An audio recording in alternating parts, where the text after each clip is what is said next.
8 മണിക്ക് വോട്ടെണ്ണൽ തുടങ്ങിയതാണ്. ഇപ്പോൾ 3.5 മണിക്കൂർ കഴിഞ്ഞിരിക്കുന്നു. ഇപ്പോൾ ദേശീയ തലത്തിൽ 296 സീറ്റുകളിലാണ് NDA മുന്നണി ലീഡ് ചെയ്യുന്നത്. 227 സീറ്റുകളിൽ ഇന്ത്യ മുന്നണി, മറ്റുള്ളവർക്ക് 20. ഇതാണ് ഇപ്പോഴത്തെ ടാലി. എന്താ തോന്നുന്നത്? പ്രതീക്ഷകളൊക്കെ തെറ്റിയോ? പ്രതീക്ഷകൾ തെറ്റിയെന്ന് പറയാൻ പാടില്ല. എക്സിറ്റ് പോളുമായിട്ട് വലിയ വ്യത്യാസം വന്നു. അതിൽ അത്ഭുതവുമില്ല. Exit poll after all exit പോളാണ്. പലതവണ അത് പരാജയപ്പെട്ടിട്ടുണ്ട്. ഇത്തവണയും സാരമായ വ്യത്യാസം എല്ലാം വന്നു. എക്സിറ്റ് പോൾ കാണിച്ച ട്രെൻഡ് ഇതിലും കാണുന്നുണ്ട്. പക്ഷേ സീറ്റ് ഉണ്ടല്ലോ, ഇന്നലെയും സംസാരിക്കുമ്പോൾ ഞാൻ പറഞ്ഞില്ലേ, ഇതിൽ അബദ്ധം പറ്റുന്നത് എപ്പോഴും ഈ പെർസെൻറ്റേജ് എടുത്തിട്ട് സീറ്റായിട്ട് കൺവേർട്ട് ചെയ്യുമ്പോഴാണ്. 0.5% കൊണ്ട് ഒരു സീറ്റ് അങ്ങോട്ടോ തിരിഞ്ഞു പോകും. അപ്പം അങ്ങനെ വരുന്ന തകരാറാണ്. ഇത് എക്സിറ്റ് പോളിന് ആ ഒരു റിസ്ക് ഉണ്ട് എപ്പോഴും. പക്ഷെ എന്നാലും ഈ എക്സിറ്റ് പോളിൻ്റെ മാത്രമല്ല, അത് വെക്കട്ടെ, BJP അല്ലെങ്കിൽ പ്രധാനമന്ത്രി നരേന്ദ്രമോദിയൊക്കെ 400+, BJP ഒറ്റയ്ക്ക് 370 എന്നൊക്കെ പറഞ്ഞ ഒരു ഫിഗറിൽ നിന്ന് അതിൻ്റെ അടുത്ത് പോലും എത്തിയില്ല. ഈ തെരഞ്ഞെടുപ്പ് നടക്കുമ്പോൾ ഒരു ടാർഗറ്റ് ഒരു പാർട്ടി പറയുന്നു, അതിൻ്റെ അടുത്തോ അല്ലെങ്കിൽ അയൽവക്കത്തോ പോലും എത്താതെയൊക്കെ റിസൾട്ട് പോയി എന്ന് വരാം. തെരഞ്ഞെടുപ്പിൻ്റെ സമയത്ത് എന്ത് പറയണമായിരുന്നു? എനിക്കങ്ങനെ ഭൂരിപക്ഷമൊന്നും കിട്ടില്ല കേട്ടോ, ജയിച്ചാൽ ഭാഗ്യം എന്ന് പറഞ്ഞൊരു ക്യാമ്പയിൻ നടത്താൻ പറ്റില്ലല്ലോ. ക്യാമ്പയിനിൽ you have to set a very high target. പക്ഷെ അത് you may or may not achieve that. TG അങ്ങനെയല്ല. ഞാൻ കരുതുന്നത് ഇപ്പോൾ എക്കാലത്തെയും BJPയുടെ ഏറ്റവും വലിയ വാഗ്ദാനങ്ങളിലൊന്നായിരുന്നു രാമക്ഷേത്രം. അത് പൂർത്തീകരിച്ചു. UP അതിൻ്റെ ഒരു ട്രെൻഡ് ഉണ്ടാവണമായിരുന്നു. അപ്പോൾ അതിനു വേണ്ടിയിട്ട് BJP എത്രയോ വർഷമായി എത്രയോ എനർജി മാറ്റിവെച്ചത് രാമക്ഷേത്രത്തിന് വേണ്ടി. ഞാനത് ഇതിനു മുമ്പും സുനിലിനോട് പറഞ്ഞിട്ടുണ്ട്. രാമക്ഷേത്രത്തിൽ BJPയുടെ റോള് വാസ് നിൽ. ഇതിനു മുമ്പ് ഞാൻ പറഞ്ഞിട്ടില്ല, കേന്ദ്ര സർക്കാർ ആ കേസിൽ വാദിയോ പ്രതിയോ സാക്ഷിയോ ഒന്നുമായിരുന്നില്ല. ദേ വർ ഓൺ ലുക്കേഴ്സ്. സുപ്രീം കോടതിയാണ് കേന്ദ്ര സർക്കാരിനോട് പറഞ്ഞത്. കാരണം ഈ വിവാദാസ്പദമായ സ്ഥലമടക്കം 67 ഏക്കർ പൊസിഷനിലിരിക്കുന്നത് കേന്ദ്ര സർക്കാരിനെയാണ്. അപ്പോൾ കേന്ദ്ര സർക്കാരിന് ജഡ്ജ്മെൻറ്റിൽ ഒരു നിർദ്ദേശം പോയി, നിങ്ങൾ ഈ സ്ഥലം ഒരു ട്രസ്റ്റ് ഉണ്ടാക്കിയിട്ട് ഇവർക്ക് കൈമാറുക, എന്നിട്ട് അവർ ക്ഷേത്രം പണിയുന്നുണ്ട്. ട്രസ്റ്റ് ഉണ്ടാക്കി കൈമാറി. ട്രസ്റ്റാണ് ക്ഷേത്രം പണിയുന്നത്.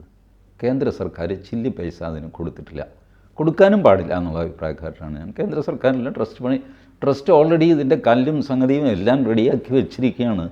1990കളിൽ തന്നെ അശോക് സിംഗാളിൻ്റെ കാലത്ത് അതേ ഡിസൈനിൽ മൈനർ ചേഞ്ചസ് ഒക്കെ വരുത്തിയിട്ട് ക്ഷേത്രം പണിയും. ഓഫ് കോഴ്സ് ക്ഷേത്രം പണിയാനുള്ള അന്തരീക്ഷം ഉണ്ടാക്കി കൊടുത്തത് മോദി സർക്കാരാണ്. മറ്റൊരു സർക്കാരായിരുന്നെങ്കിൽ ഈ കോടതി വിധി നടപ്പാക്കാതെ ഉരുണ്ട് കളിച്ച് എന്തെങ്കിലുമൊക്കെ കുഴപ്പമുണ്ടാക്കി വെച്ചേനെ. ആ കുഴപ്പമൊന്നും ചെയ്തില്ല എന്നുള്ളത് കാരണം ഇവരുടെ ആഗ്രഹമായിരുന്നല്ലോ ക്ഷേത്രം പണിയുക എന്നുള്ളത്. അപ്പോൾ അവരുടെ കോൺട്രിബ്യൂഷൻ എന്ന് പറഞ്ഞു കഴിഞ്ഞാൽ ഈ വിതൗട്ട് ഡിസ്റ്റർബൻസ് ഇത് പണിയാനുള്ള സാഹചര്യം ഒരുക്കി കൊടുത്തു എന്നുള്ളതാണ്. അതിനപ്പുറത്തേക്ക് ഒരു റീച്ച് രാമക്ഷേത്രത്തെ ചൊല്ലി ഉണ്ടാവില്ല. ഉണ്ടായതിനിപ്പോൾ അതിൽ തെറ്റൊന്നുമില്ല. അയോധ്യ അടങ്ങുന്ന ഫൈസാബാദ്, ഈ അയോധ്യ പ്രക്ഷോഭം കൊടുമ്പിരിക്കൊണ്ടു നിന്ന കാലത്ത് ഫൈസാബാദിൽ CPI ആണ് ജയിച്ചത്. ഇപ്പോഴും BJP സ്ഥാനാർത്ഥി പിന്നിലാണ്. CPIക്കാരൻ പിന്നീട് സമാജ്വാദി പാർട്ടിയിൽ ചേർന്നു. അപ്പോൾ സമാജ്വാദി പാർട്ടി ജയിക്കാൻ തുടങ്ങി. ഒരു തവണയും മറ്റേ BJP ജയിച്ചു. ഇപ്പോൾ BJP സമാജ്വാദി പാർട്ടിയുടെ ഒറിജിനലി CPIക്കാരുടെ സ്ഥലമാണ് ഫൈസാബാദ്. അതിനുള്ളിലാണ് ഇരിക്കുന്ന ചെറിയൊരു സ്ഥലമാണ് അയോധ്യ. സോ ഇതിലൊന്നും അത്ഭുതമൊന്നുമില്ല. വാസ്തവത്തിൽ കഴിഞ്ഞ തവണയോ അതിൻ്റെ മുമ്പിലത്തെ തവണയോ ഒക്കെ BJP ജയിച്ചിട്ടുണ്ടെങ്കിൽ അതാണ് എക്സെപ്ഷൻ. ബൈ റൂൾ ഇത് സമാജ്വാദി പാർട്ടിയുടെ ഒരു അഡ്ഡയാണ് അയോധ്യ അടങ്ങുന്ന ഫൈസാബാദ്. അതിൻ്റെ പേര് തന്നെ ഫൈസാബാദ് എന്നാണ്, കോൺസ്റ്റിറ്റ്യുവൻസി. അതിനകത്തെ ഒരു സ്ഥലമാണ് അയോധ്യ. അപ്പോൾ ഇതൊക്കെ സംഭവ്യമായ കാര്യങ്ങളാണ്. ഇത് അറിഞ്ഞുകൊണ്ട് തന്നെയാണ് മോദിയൊക്കെ ക്യാമ്പയിൻ ചെയ്യുന്നതും. നിങ്ങളൊരു ടാർഗറ്റ് സെറ്റ് ചെയ്യുമ്പോൾ ഇറ്റ് വിൽ ബി 400+. ആദ്യം എന്തായിരുന്നു? അബ്കി ബാർ മോദി സർക്കാർ, ഇത് മാത്രമായിരുന്നു 2014. 2019 അത് ആ രീതിയിൽ പോയി. 2021 എത്തിക്കഴിഞ്ഞപ്പോഴാണ് അബ്കി ബാർ 400 പാർ എന്നുള്ള ടാർഗറ്റ് വെച്ചു. 400 വെച്ചതുകൊണ്ടാണ് ഈ പറഞ്ഞ 300-ലെങ്കിലും എത്തി നിൽക്കുന്നത്. അതല്ല കേവല ഭൂരിപക്ഷം കിട്ടിയ ഭാഗ്യം ചേട്ട എന്നൊക്കെ പറഞ്ഞാണ് ഒരു സ്ഥാനാർത്ഥി മത്സരിക്കുന്നത്. ഇയാൾക്ക് തന്നെ ഉറപ്പില്ല.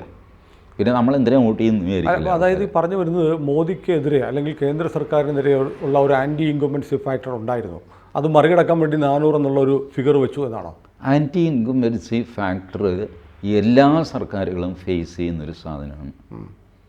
കേരളത്തിൽ ഞാൻ പറഞ്ഞില്ലേ, ഇന്നലെയും പറയുമ്പോൾ ഞാൻ പറഞ്ഞു, കേരളത്തിൽ ഈ ആൻറ്റി ഇൻകംബൻസിയുടെ ദേഷ്യം ലോക്സഭാ തെരഞ്ഞെടുപ്പിൽ ആൾക്കാർ തീർക്കുന്നു, എന്നിട്ട് നിയമസഭ വരുമ്പോൾ വീണ്ടും പിണറായി വിജയനെ ജയിപ്പിക്കുന്നു. ഇതാണ് 2019-ലും 2021-ലും സംഭവിച്ചത്. ഇപ്പോൾ ഈ 24-ലും ഇനി 26-ലും സംഭവിക്കുമെന്ന് ഞാൻ ഭയപ്പെടുന്നത്. അതുകൊണ്ടാണ് ഞാൻ ആഗ്രഹിക്കുന്നത് LDFന് ഒരു 8 സീറ്റെങ്കിലും കൊടുക്കണം. ആ ബകാസുരൻ എന്തെങ്കിലും തിന്നാൻ കൊടുത്തില്ലെങ്കിൽ 26-ൽ അവൻ മുഴുവനും കൂടെ തിന്നുകളയും. ഈ ഒരു കാരണം ആൾക്കാരുടെ ഈ സൈക്കോളജിക്കൽ ഒരു യുദ്ധമുണ്ടല്ലോ സർക്കാരുമായിട്ട്, ആ യുദ്ധത്തിൻ്റെ ഊർജം ഈ ലോക്സഭാ തെരഞ്ഞെടുപ്പിൽ തീർന്നു പോകും. ഇപ്പോൾ CPMൻ്റെ ആൾക്കാർ തന്നെ CPMനോട് ദേഷ്യമുള്ളവരുണ്ട്. സർക്കാർ ഉദ്യോഗസ്ഥന്മാർ, അധ്യാപകരൊക്കെ DA കുടിശ്ശിക കിട്ടിയില്ല, 25% കിട്ടിയില്ല, ഈ ജീവാനന്ദം പിടിക്കാൻ പോകുന്നു എന്നൊക്കെ പറഞ്ഞിട്ട് ഒരുപാട് ദേഷ്യമുള്ളവരുണ്ട്. ഈ ദേഷ്യം മുഴുവൻ സേഫായിട്ട് അവർക്ക് തീർക്കാവുന്നത് LDFനെ തോൽപ്പിച്ചുകൊണ്ടാണ്. കാരണം ലോക്സഭയിൽ വ്യത്യാസം ഉണ്ടാകുന്നില്ല. ലോക്സഭയിൽ ഇവർ രണ്ടും ഒന്നാണല്ലോ. അപ്പോൾ കോൺഗ്രസ്സിന് ചെയ്താലും കുഴപ്പമൊന്നുമില്ല. CPMന് ഒരു പാഠം പഠിക്കുകയും ചെയ്യും. അപ്പോൾ CPMനുള്ള ദേഷ്യം തീർന്നു. 26 വരുമ്പോൾ തൂത്ത് പെറുക്കി വീണ്ടും LDFന് വോട്ട് ചെയ്യും. അപ്പോൾ അത് വരാതിരിക്കാൻ വേണ്ടിയിട്ടാണ് ഞാൻ ആഗ്രഹിക്കുന്നത്. ഇപ്പം ഞാൻ ആഗ്രഹിക്കുന്ന പോലെ ജനം വോട്ട് ചെയ്യാൻ പോകുന്നു. ജനം അവർക്ക് തോന്നിയ പോലെയാണല്ലോ വോട്ട് ചെയ്യുന്നത്. അതുകൊണ്ടാണ് 8 സീറ്റെങ്കിലും LDF എന്ന് ഞാൻ പറയാൻ കാര്യം. To block LDF in assembly elections you have an option to give them something, some crumbs during Lok Sabha election. പക്ഷേ അത് സംഭവിക്കുന്നില്ല. ഇപ്പോൾ കഷ്ടിച്ച് 2 സീറ്റിലാണ് ഇപ്പോൾ ലീഡ് ചെയ്യുന്നത്. ജോയി ഇപ്പോൾ ലീഡ് ചെയ്യുന്നുണ്ട്. പക്ഷേ അത് ഇപ്പോൾ ഞാനിപ്പോൾ നോക്കുന്നത്, ഇപ്പോൾ വീണ്ടും ഈ നാഷണൽ ലെവലിലെ ഫിഗർ മാറിയിട്ടുണ്ട്. 290 NDA, 230 ഇന്ത്യ മുന്നണി എന്ന് വരുന്നു. അപ്പോൾ BJPക്ക് തനിച്ച് ഭൂരിപക്ഷം ഇല്ല. ഇപ്പോഴത്തെ അവസ്ഥയിൽ BJPക്ക് തനിച്ച് ഭൂരിപക്ഷം ഇല്ല. പക്ഷേ ഞാൻ വിചാരിക്കുന്നത് BJPക്ക് തനിച്ച് ഭൂരിപക്ഷം ഉണ്ടാവും. കാരണം BJP ഒരു 320-330 വരെ പോകാനുള്ള സാധ്യതയുണ്ട് ഈ ട്രെൻഡ് നിലനിന്ന് കഴിഞ്ഞാൽ. ഒരു പക്ഷേ ഒരു 2-3 മണിയായി കഴിയുമ്പോൾ ഫൈനൽ ഇലക്ഷൻ കമ്മീഷൻ്റെ ടാലി വരുമല്ലോ. അതെ, നമ്മളിപ്പോൾ പറയുമ്പോൾ തന്നെ ചാനലുകൾ പറയുന്നുണ്ട് BJPക്കുള്ള ഈ സീറ്റുകളിൽ ഏതാണ്ട് 100ഓളം സീറ്റുകളിൽ 1000-ൽ താഴെയാണ് ഭൂരിപക്ഷം ലീഡ് ചെയ്യുന്നത്. NDA മുന്നണിയും ഏതാണ്ട് 100ഓളം സീറ്റുകളിൽ 800-ൽ താഴെ സീറ്റുകൾക്കാണ് ലീഡ് ചെയ്യുന്നത്. അപ്പം ചിത്രം മാറിമറിയാം. എന്നാൽ പോലും ഈ തുടക്കത്തിൽ നമ്മൾ പ്രതീക്ഷിച്ച ഒരു ആവേശമായ ഒരു കുതിച്ചുകയറ്റം കണ്ടില്ല. ഈ ആവേശം ഉണ്ടായത് എക്സിറ്റ് പോളിൽ നിന്നാണ്. അതിന് മുമ്പ് ഈ ആവേശം ഉണ്ടായിരുന്നില്ല. ജസ്റ്റ് റിമെമ്പർ, എക്സിറ്റ് പോള് വൈകുന്നേരം 6-6:30 ആയപ്പോൾ എക്സിറ്റ് പോള് വന്നു. അന്നാണ് ഈ അസാമാന്യമായ ആവേശം, കിട്ടിപ്പോയി എന്നൊക്കെ പറഞ്ഞുള്ള തുള്ളിച്ചാട്ടം ഉണ്ടായത്. ആ ആവേശം ഇപ്പോൾ കെട്ടടങ്ങി എന്നുള്ളത് മാത്രമേ ഉള്ളൂ. അല്ലാതെ അതിന് മുമ്പുള്ള സ്ഥിതിയിൽ വ്യത്യാസമൊന്നും വന്നിട്ടില്ല. അല്ല, BJPക്ക് ഒറ്റയ്ക്ക് ഭൂരിപക്ഷം കിട്ടാതിരിക്കുകയും NDA മുന്നണിക്ക് 290 കിട്ടുകയും ചെയ്താൽ ഈ പല മുന്നണിയിലെ ചില ഘടകകക്ഷികളൊക്കെ ഇപ്പുറത്തോട്ട് പോയെന്നും വരാം. ദാറ്റ് ഈസ് ഈ ഞാൻ പറഞ്ഞില്ലേ, ഇന്ത്യൻ വോട്ടറാണ് ഏറ്റവും അൺപ്രഡിക്റ്റബിൾ വോട്ടർ ലോകത്തിൽ. കാരണം ഇത്രയധികം മൾട്ടിപ്പിൾ പാർട്ടികളുള്ള സ്ഥലം വേറെയില്ല. അതുകൊണ്ട് പ്രവചിക്കാൻ പറ്റാത്ത രീതിയിൽ ഇപ്പോൾ 2004-ൽ വാജ്പേയി തോറ്റത് എന്തുകൊണ്ട്, അതിനാർക്കും ഒരു ഉത്തരവില്ല. കോൺഗ്രസ്സിനും ഇല്ല, BJPക്കും ഇല്ല. തോപ്പിച്ച് കളഞ്ഞു ജനം. നല്ല മനുഷ്യനായിരുന്നു, നല്ല ഭരണമായിരുന്നു, പ്രത്യേകിച്ചൊരു കുറ്റം ആർക്കും പറയാനുണ്ടായിരുന്നില്ല. 10-24 ഘടകകക്ഷികളുണ്ടായിരുന്നു. എല്ലാവരെയും ബാലൻസ് ചെയ്ത് പുള്ളി കൊണ്ടുപോയിക്കൊണ്ടിരുന്നു. ഇതിനിടയ്ക്ക് പൊഖ്രാൻ 2 എന്ന് പറഞ്ഞ അണുവിസ്ഫോടനം നടത്തുകയും ചെയ്തു. കാർഗിൽ യുദ്ധം ജയിച്ചു. എല്ലാം സക്സസ്ഫുള്ളായിട്ട് കൊണ്ടുപോയി ആ മനുഷ്യൻ. ബട്ട് 2004 തോപ്പിച്ച് കളഞ്ഞു ജനം. പക്ഷെ മോദിയുടെ പ്രഭാവവും BJPയുടെ അപ്രമാദിത്വം അവസാനിക്കുകയാണോ? എന്നൊന്നും ഞാൻ കരുതുന്നില്ല. ഈ ജനങ്ങളെ ടേക്കൺ ഫോർ ഗ്രാൻറ്റഡ് ആക്കരുത്. അങ്ങനെ ഒരാളെ കണ്ട് മയങ്ങിപ്പോകുന്ന ആൾക്കാരാണ് ജനം എന്ന് വരുന്നതും ശരിയല്ല. അങ്ങനെ അല്ല താനെ. അപ്പോൾ അതുകൊണ്ട് മോദി പ്രഭാവം എന്നൊക്കെ ഒരു വാക്കുണ്ടെങ്കിൽ അതിന് കുറച്ച്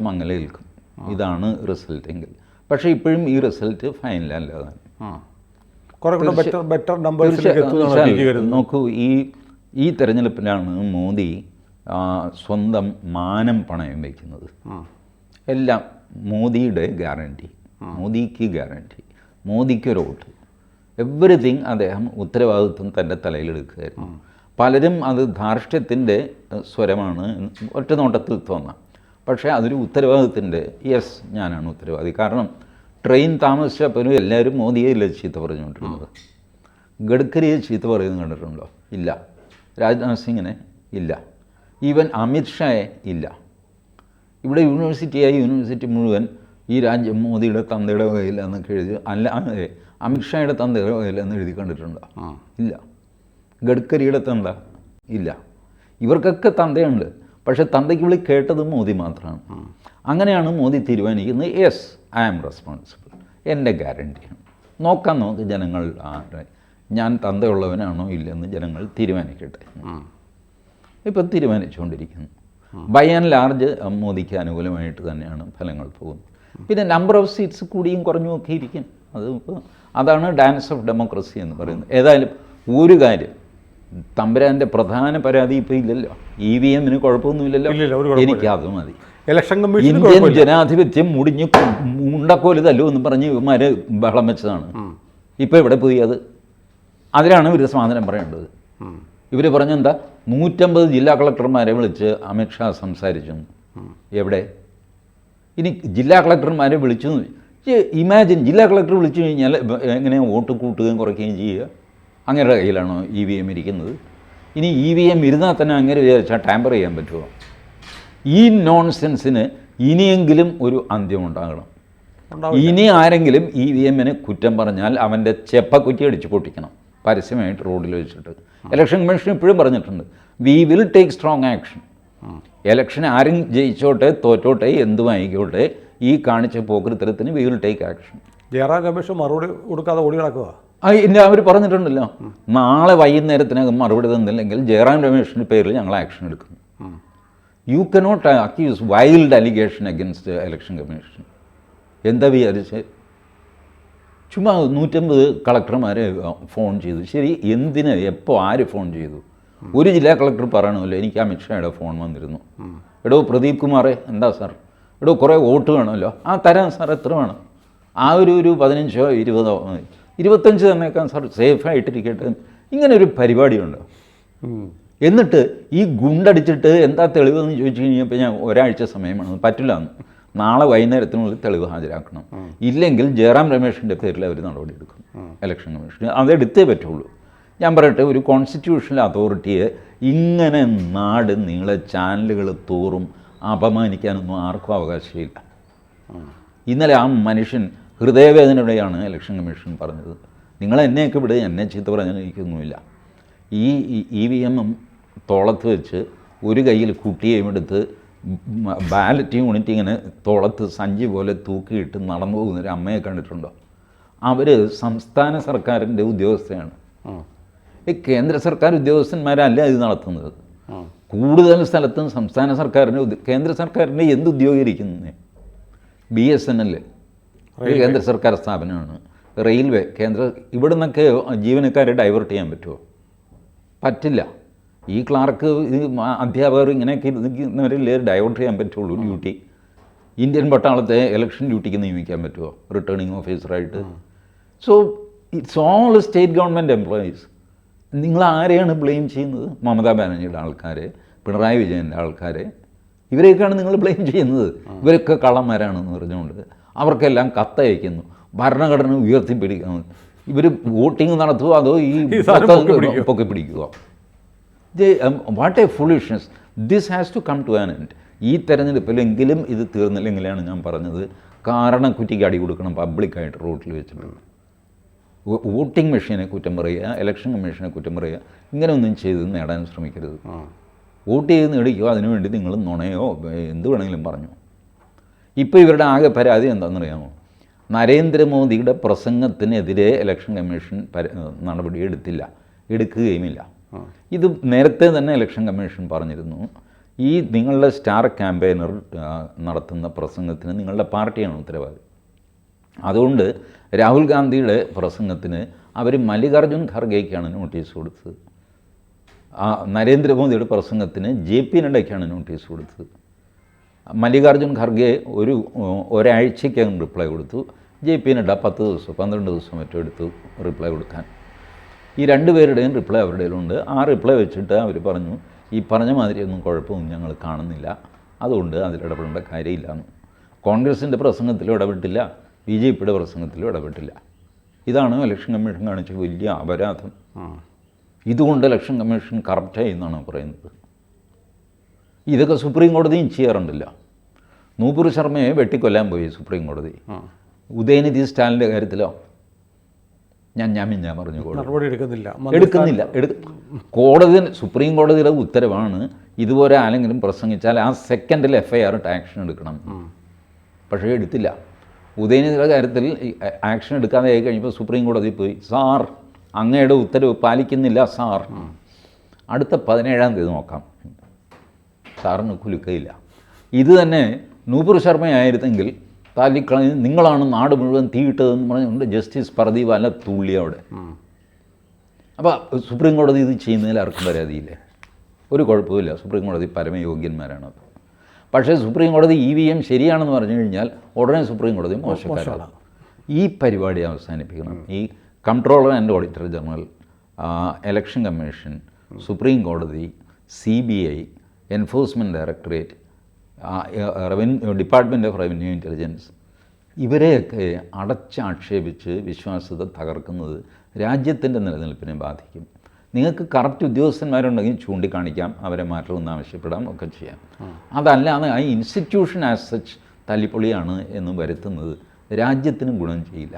അത് നാളെ മോദി മാറിയിട്ട്, എനിക്കതിൽ പേടിയൊന്നുമില്ല, മോദി മാറിയിട്ട് രാഹുൽ ഗാന്ധി അധികാരത്തിൽ വരുന്നു, അപ്പോഴും ഈ സിസ്റ്റം നിലനിൽക്കണ്ടേ? അല്ലെങ്കിൽ എങ്ങനെയാണ് അദ്ദേഹം ഭരിക്കാൻ പോകുന്നത്? ആരെ വെച്ചാണ് ഭരിക്കാൻ പോകുന്നത്? സോ സിസ്റ്റത്തെ നിങ്ങൾ ഡിമോളിഷ് ചെയ്യരുത്, അത് മാത്രമേ പറയുന്നുള്ളൂ. ബാക്കി തെരഞ്ഞെടുപ്പ്, ഇന്ത്യ എത്ര തെരഞ്ഞെടുപ്പ് കണ്ടിരിക്കുന്നു? മഹാവിക്രമശാലിയായിരുന്ന ഇന്ദിരാഗാന്ധി തോറ്റു തുന്നമ്പാടി, അവരുടെ നിയോജകമണ്ഡലത്തിൽ അവർ തന്നെ തോറ്റു. ഇതൊക്കെ സംഭവിച്ചിട്ടുണ്ട്. എന്നിട്ട് എന്താ ഇന്ത്യ മുങ്ങിപ്പോയോ? പോയൊന്നുമില്ല. ഇന്ത്യ പിന്നെയും അനുസ്യൂതം അത് തുടർന്നുകൊണ്ടിരുന്നു. അതിൻ്റെ സെക്യൂരിറ്റി ഇപ്പോഴും നിരാശയ്ക്ക് വകയൊന്നുമില്ല BJP അനുഭാവികൾ. കാരണം 292 സീറ്റുകളിൽ ലീഡ് ചെയ്യുന്നുണ്ട് NDA. ഇനിയും വോട്ടുനില മാറാം, റിസൾട്ട് വരാൻ പോകുന്നതേ ഉള്ളൂ. ഭൂരിപക്ഷം ഉറപ്പായി. സുനിൽ, വോട്ട് നില മാറിയില്ല എന്ന് വെച്ചോ. മാത്രമല്ല UPA അടിച്ചു കയറി മുകളിലേക്ക് വന്നു എന്ന് വെച്ചോ, അപ്പോൾ പോലും പരിഭ്രമിക്കേണ്ട ആവശ്യമില്ല. അവർ ഈ നാട്ടുകാരല്ലേ. മല്ലികാർജ്ജുൻ ഖർഗെ ആണെങ്കിലും ആരാണെങ്കിലും അധീർ രഞ്ജൻ ചൗധരിയും നമ്മളുടെ കൊടിക്കുന്നിൽ സുരേഷും ഒക്കെ ഈ നാട്ടുകാരാണ്. അവർ ജനങ്ങളുടെ വോട്ട് വാങ്ങിച്ച് അധികാരത്തിൽ വന്നു കഴിഞ്ഞാൽ വന്നതാണ്. അത് ജനാധിപത്യത്തിൽ സംഭവിക്കാവുന്നതാണ്, അത് അംഗീകരിക്കുന്നത്. അതിലൊന്നും പേടിക്കേണ്ട കാര്യമൊന്നുമല്ല. ദേശ താല്പര്യം സംരക്ഷിക്കുന്നുണ്ടോ, ഇതാണ് നോക്കേണ്ടത്. ഞാനൊരു RSSകാരൻ എന്നുള്ള നിലയ്ക്ക് എനിക്ക് ഈ ഒരു താല്പര്യം മാത്രമേ ഉള്ളൂ. ദേശ താല്പര്യം സംരക്ഷിക്കുന്നുണ്ടോ, ജനങ്ങൾക്ക് ദോഷമില്ലാത്ത രീതിയിൽ ഭരണം കൊണ്ടുപോകുന്നുണ്ടോ? കൊണ്ടുപോകട്ടെ, കോൺഗ്രസ്സാണ്, ശരി, ആയിക്കോട്ടെ, അതുകൊണ്ട് പ്രശ്നമൊന്നുമില്ല. അല്ലാതെ എനിക്ക് ഈ പറഞ്ഞ അതിരി കവിഞ്ഞ മോദി ഭക്തിയോ അങ്ങനെയൊന്നുമില്ല. Why people like me R supporting Modi സർക്കാർ ഈസ് ബിക്കോസ് ഒന്ന്, അവർ RSS ഫ്രണ്ട്ലിയാണ്, വേറൊന്ന് രാജ്യ താല്പര്യത്തിന് വേണ്ടി നിലകൊള്ളുന്നവരാണ്. എൻ്റെ സംഘടനയുടെയും ഒരു സ്വാർത്ഥ താല്പര്യം അതിനകത്തുണ്ട്. എന്നെ ഉപദ്രവിക്കുമോ ഇവൻ എന്നുള്ളൊരു പേടി. So we need A friendly government. Whether it is BJP, okay. If it is Congress, okay. ഞാൻ പറഞ്ഞില്ലേ, ഇന്ദിരാഗാന്ധി മരിച്ചു കഴിഞ്ഞപ്പോൾ RSSൻ്റെ വെയിറ്റ് കോൺഗ്രസിൻ്റെ കൂടെ പോവുകയും BJP 2 സീറ്റിലായിട്ട് ചുരുങ്ങുകയൊക്കെ ചെയ്തു. This is all history of RSS. അപ്പോൾ ദേശ താല്പര്യവും ഒരു RSS ഫ്രണ്ട്ലി അല്ലെങ്കിൽ ഹിന്ദുത്വ ഫ്രണ്ട്ലി ഗവൺമെൻറ്, ഇത്രേ ആവശ്യമുള്ളൂ. അത് കോൺഗ്രസ് ആയാൽ കുഴപ്പമില്ല. സമാജ്വാദി പാർട്ടി അത് ചെയ്യുമോ? ഫൈൻ. മമതാ ബാനർജി ചെയ്താൽ സ്വാഗതം, ഒരു കുഴപ്പമില്ല. അതുകൊണ്ട് ഇങ്ങനെയൊന്നും പേടിക്കേണ്ട ആവശ്യമൊന്നുമില്ല. ലോകാവസാനമായി പോകും, മോദി തോറ്റു കഴിഞ്ഞാൽ അതോടെ പിന്നെ മുഴുവൻ ഇരുൾ നിറഞ്ഞു, അങ്ങനെ ചിന്തിക്കേണ്ട കാര്യമില്ല. തിരഞ്ഞെടുപ്പാണ് ജയിച്ചെന്നും തോറ്റെന്നും ഒക്കെ വരും. ബട്ട് ഇതൊക്കെ നിൽക്കുമ്പോൾ പോലും ഇപ്പോഴത്തെ ട്രെൻഡിൽ പോലും ഞാൻ നോക്കിയിട്ട് BJPക്ക് സ്വന്തമായിട്ട് തന്നെ ഭൂരിപക്ഷം ഉണ്ടാകും. ഒരു പക്ഷേ ഈ എക്സിറ്റ് പോളുകാർ കാണിച്ച അത്രയും ഹൈപ്പ് ഉണ്ടാവില്ല. സ്വന്തമായിട്ട് ഭൂരിപക്ഷം അതാണ് എക്സിറ്റ് പോളിൽ അങ്ങ് മതിമറന്ന് വിശ്വസിച്ചു പോയി. അല്ല, അത് ഈ അവരെയും ഞാൻ കുറ്റം പറയില്ല. See, the atmosphere created by media and social media. More than mainstream media social മീഡിയയാണ് ഇപ്പോൾ കൂടുതൽ ആൾക്കാരെ സ്വാധീനിക്കുന്നത്. ഇപ്പോൾ സോഷ്യൽ മീഡിയയിലെ ഹൈപ്പിൽ സാധാരണ മനുഷ്യരെല്ലാം അതിൻ്റെ കൂടെ അങ്ങ് തൃശ്ശൂർ പൂരത്തിൻ്റെ കൂടെ അങ്ങ് താളത്തിലങ്ങ് പോകും. പിന്നെ ഈ പൂരം കഴിഞ്ഞ് വെടിക്കെട്ട് കഴിഞ്ഞ് ഈ ഉത്സവപ്പിറ്റേന്ന് എന്ന് പറയുന്നൊരു അവസ്ഥയുണ്ടല്ലോ, ആൾക്കാരൊക്കെ പിന്നെ അവിടെ കിടക്കുന്ന ഓലപ്പടക്കത്തിൻ്റെ ഓല മാത്രമായിട്ട് പൊട്ടിയ വളയും ഒക്കെ ആയിട്ട് കിടക്കുന്ന ഉത്സവപ്പറമ്പ്. ആ ഉത്സവപ്പറമ്പ് മഹാ ബോറിംഗ് ആണ്. അപ്പോൾ അതിൻ്റെ ഒരു ഏതായാലും നമുക്ക് നോക്കാം, അവസാന പട്ടിക വരട്ടെ വരട്ടെ നോക്കാം. ഇപ്പം എന്താ വരാൻ ഒരു തെരഞ്ഞെടുപ്പ്, അതാണ് ഇംഗ്ലീഷിൽ ഡാൻസ് ഓഫ് ഡെമോക്രസി എന്ന് പറയുന്നതാണ്. ഒരു വശത്ത് ഒരു കാലം വെച്ച് നൃത്തം ചെയ്യും, അടുത്ത കാലിലേക്ക് മാറും, ഇതൊക്കെ സംഭവിക്കും. അതിലൊന്നും വിഷമിച്ചിട്ട് കാര്യമൊന്നുമില്ല. ബട്ട് ആസ് സച്ച് BJP-ക്കാർക്കാണെങ്കിൽ നിരാശപ്പെടാനൊന്നും ഒന്നുമില്ല. നിരാശപ്പെടേണ്ടതിലാണ് സന്തോഷിക്കാൻ നിരാശപ്പെടേണ്ടത് നമുക്ക് ഞാനാണ്. എൻ്റെ കാൽക്കുലേഷൻ പ്ലസ് എൻ്റെ ആഗ്രഹം ഇത് ഒന്നും തന്നെ നടന്നില്ല. ഏത് ആറ്റിങ്ങൽ മുരളീധരൻ ജയിക്കുക എന്നുള്ളത്, വടകരയിൽ ശൈലജ ജയിക്കുക എന്നുള്ള എൻ്റെ കാൽക്കുലേഷനും ആഗ്രഹം രണ്ടും. 3 LDF-ന് 8 സീറ്റെങ്കിലും കൊടുക്കണേ ദൈവമേ, ഇല്ലെങ്കിൽ വലിയ കുഴപ്പമാകും. വലിയ കുഴപ്പം ഒഴിവാക്കാനായിട്ട് ഈ ഒരു ചെറിയ കുഴപ്പമായിക്കോട്ടെ എന്ന് അതും നടക്കുന്ന ലക്ഷണമില്ല. അപ്പോൾ സത്യം പറഞ്ഞാൽ പേഴ്സണലി ഏറ്റവും നിരാശനാവേണ്ടവൻ ഞാനാണ്. എന്നിട്ട് ഞാൻ പ്ലസൻ്റ് ആയിട്ടിരിക്കുന്നില്ലേ? It happens, your calculation went wrong. കാരണം ഫൈനൽ ഡിസിഷൻ ജനങ്ങളുടെ ആണല്ലോ. ഇപ്പോൾ ഈ കേരളത്തിലെ അവസാനത്തെ ഒരു ലിസ്റ്റ് ഒന്ന് പറയാം. 16 UDF ലീഡ് ചെയ്യുന്നു, 2 LDF, 2 NDA. അത് പോരാ LDF-ന്, അതാണ് ഞാൻ പറയുന്നത്. അതിൻ്റെ പേരിൽ തന്നെ കമ്മ്യൂണിസ്റ്റുകാരാണെന്നൊക്കെ വിളിക്കുന്നത്. Because people don't understand. ഉള്ളിൽ ഒരു മാർക്സിസ്റ്റ് ഉണ്ടെന്ന് ആളുകളുടെ ചിന്താഗതി തന്നെ കമ്മ്യൂണിസ്റ്റായിട്ട് മാറി. അതാണ്. അപ്പോൾ എന്താ സംഭവിക്കുന്നത് വെച്ചാൽ ഈ റിയൽ പൊളിറ്റിക്സിൽ നിന്ന് ദൂരെയാവും. ഞാൻ ഒരു പ്രോ BJP ആണെന്ന് എല്ലാവർക്കും അറിയാം. അപ്പോൾ ഞാൻ എന്ത് ചെയ്യണം? മോദി വരും. കേരളത്തിൽ 20 സീറ്റും BJP-ക്ക് കിട്ടും ഇങ്ങനെ പറഞ്ഞില്ലെങ്കിൽ ഇയാളെ തെറിവ്, ഇയാൾ കള്ളനാണ്, കൊള്ളക്കാരനാണെന്നൊക്കെ പറയും. ഇറ്റ്സ് ഓൾ ലോ ലെവൽ ഒരു CPM പൊളിറ്റിക്സ് ആണത്. പാർട്ടി തോറ്റുപോയി എന്ന് പറയാം. ദ ഹോൾ കേരള ഇങ്ങനെയാണ് ചിന്തിക്കുന്നത്. കോൺഗ്രസ്സുകാർ ഒരു കമ്മ്യൂണിസ്റ്റായിട്ടാണ് ചിന്തിക്കുന്നത്. BJP-യിൽ ഞാൻ പറഞ്ഞില്ല, നല്ലൊരു ശതമാനം ഈ പറയുന്നത് കേട്ടില്ലേ, ഇത് പറയേണ്ട വേദികളിൽ പറയണം. ഏത് വേദി? ഈ വേദി ഏതാണെന്ന് മാത്രമേ ഈ മൂപ്പന്മാർ പറയില്ല. എന്നോടും സുനിലിനോടും ഒക്കെ നിങ്ങളിങ്ങനെ പറയാമോ? ഇത് പറയേണ്ട വേദികളിൽ പറഞ്ഞുകൂടെ? ആര്? നരേന്ദ്രമോദിയെ ഫോൺ ചെയ്ത് പറയണം. U have an opening and you are telling that. അപ്പോൾ പറയുക ഇവിടെ പറയരുത്, വേറെ വേദിയിൽ പോയി പറയാം. ഏതായാലും ജനങ്ങൾ പറയാനുള്ളത് ബാലറ്റ് മെഷീനിലൂടെ പറഞ്ഞത് നമ്മൾ കേട്ടുകൊണ്ടിരിക്കുകയാണ്. യെസ്, അവരുടെ സംസാരം പൂർണ്ണമാകുന്നവരെ നമുക്ക് നോക്കാം. നെവർദലെസ് ഐ എക്സ്പെക്ട് BJP-ക്ക് സ്വന്തമായിട്ടും ഭൂരിപക്ഷം ഉണ്ടാകും. NDA സാമാന്യം നന്നായിട്ട് തന്നെ പെർഫോം ചെയ്യും. മേ ബി കഴിഞ്ഞ തവണ കിട്ടിയതിനേക്കാൾ ഒരു 10-15 സീറ്റ് കൂടുതലായിട്ടായിരിക്കും ഫൈനൽ റിസൾട്ട് അവസാനിക്കുന്നത്. കുറഞ്ഞ പക്ഷം എക്സിറ്റ് പോൾ ഉണ്ടാക്കിയ ഒരു അന്തരീക്ഷമുണ്ട്. ആ അന്തരീക്ഷത്തിൽ നിന്ന് കുറയുന്നു എന്ന് കാണുമ്പോൾ സ്വാഭാവികമായിട്ടും മനുഷ്യർക്കൊരു കളഞ്ഞല്ലോ എന്നുള്ളൊരു അതൊരു 1.5 മണിക്കൂറേ ഉണ്ടാവുള്ളൂ. അത് കഴിയുമ്പോൾ അത് നോർമലൈസ് ആയിക്കോളും. കൂടുതൽ വാർത്തകളും വിശേഷങ്ങളും നിങ്ങളിലേക്ക് എത്താൻ ABC മലയാളം സബ്സ്ക്രൈബ് ചെയ്യുക, ബെൽ ബട്ടണും അമർത്തുക.